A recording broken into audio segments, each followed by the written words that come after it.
Hi everyone. So I'm doing a follow-up video on suicide in response to a really powerful email I recently received.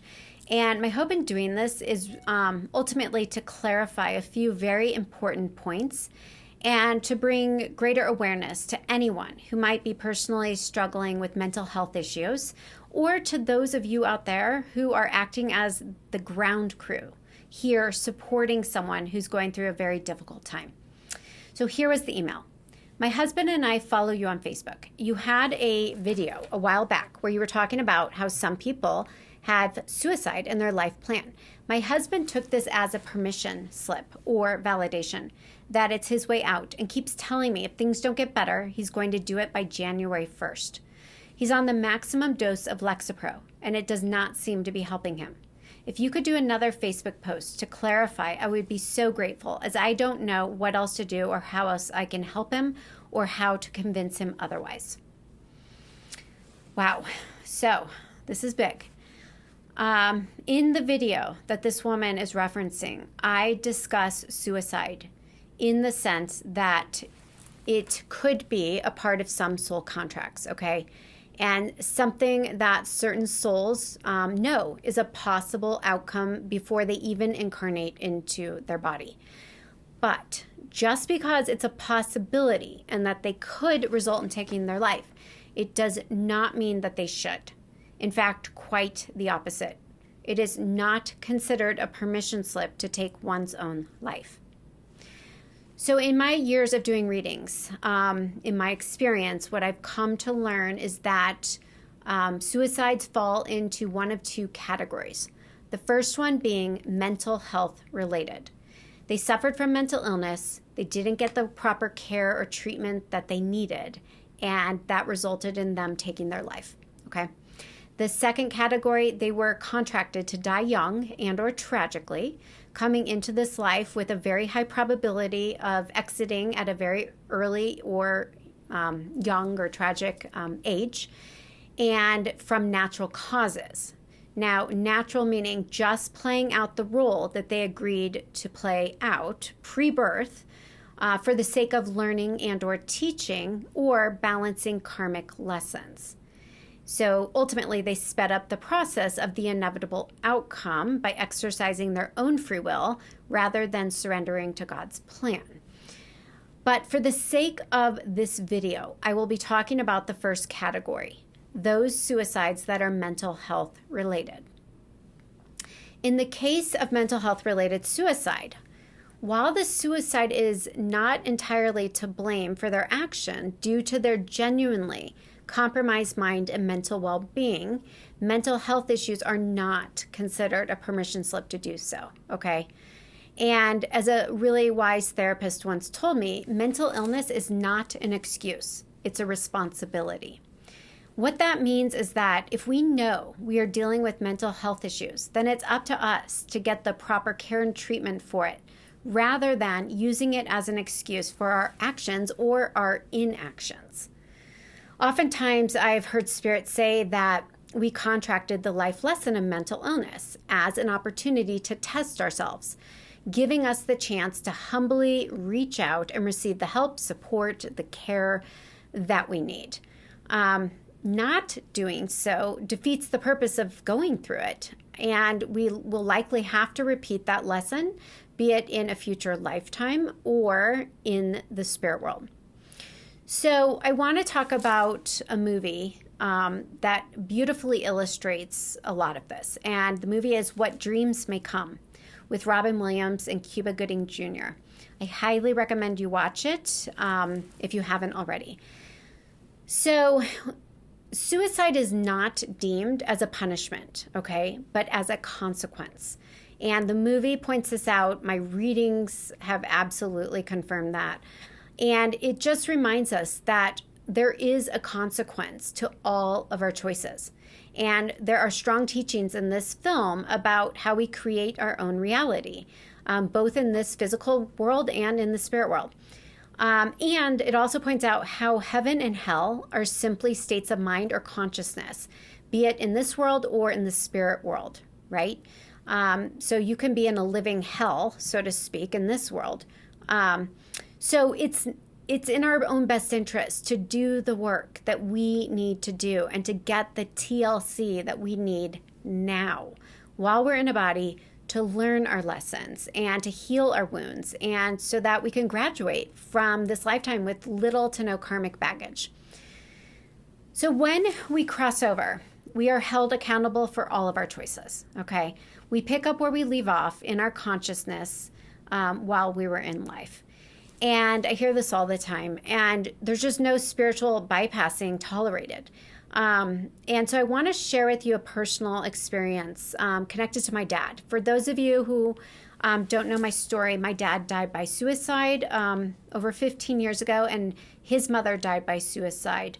And so my dad, 11 years before he died, he attempted suicide, and he did not succeed. And it's my understanding because he wasn't supposed to.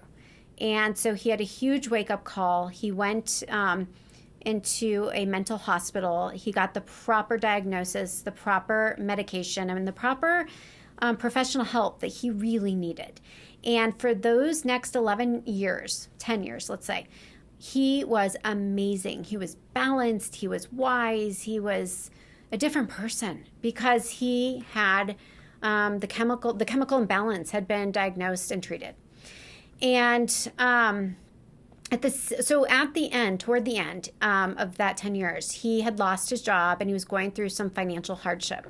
And during that time, he decided, for whatever reason, that where he was going to cut back was on paying for professional help and paying for his medication. So unfortunately, he started to self-medicate against the better judgment and guidance coming from all of us and everyone around who cared. And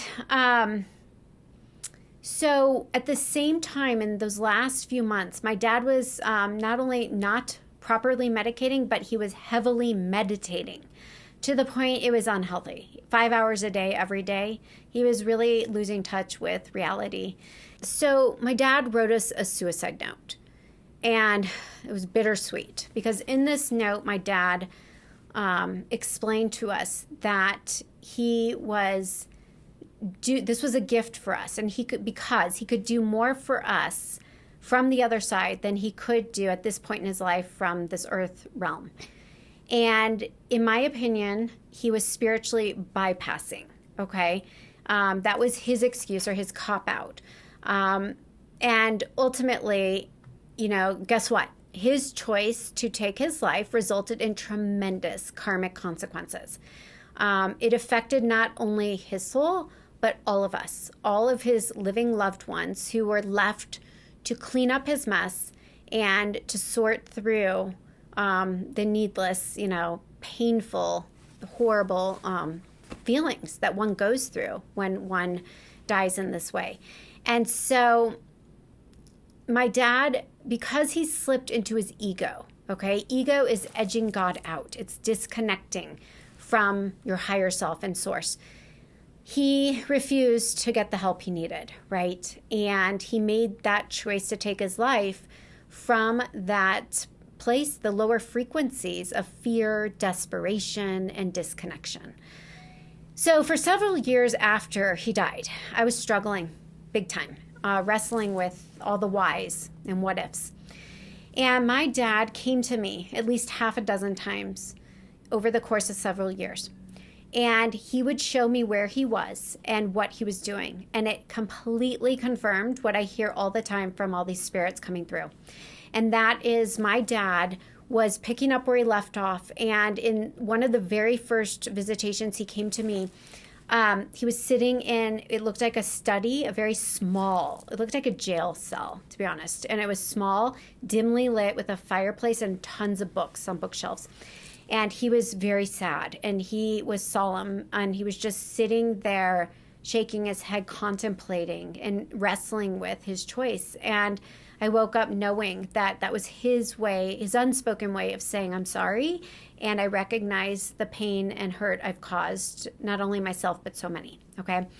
Another dream, he came to me, very vivid, was it looked like a secluded island with a waterfall. and beautiful, bright, vivid flowers. And he was sitting there again in almost meditating. And it was almost like a self-purgatory to reflect on his life choices and repent for, again, all the hurtful actions toward himself and towards all of us. And it felt like it was his way to sit there, own it, really feel it instead of bypassing it, and be accountable. So there were several other dreams, a little bit disturbing, but at some point, he started coming to me in these visitations that in a sense that he had graduated, okay? And then I, over the course of the years, had many meditations. I had other readings with other psychics who told me to confirm the same thing I was getting, and that my dad graduated to a new level where to balance out his karma and to make it up to all of the loved ones in this world that he left behind and hurt.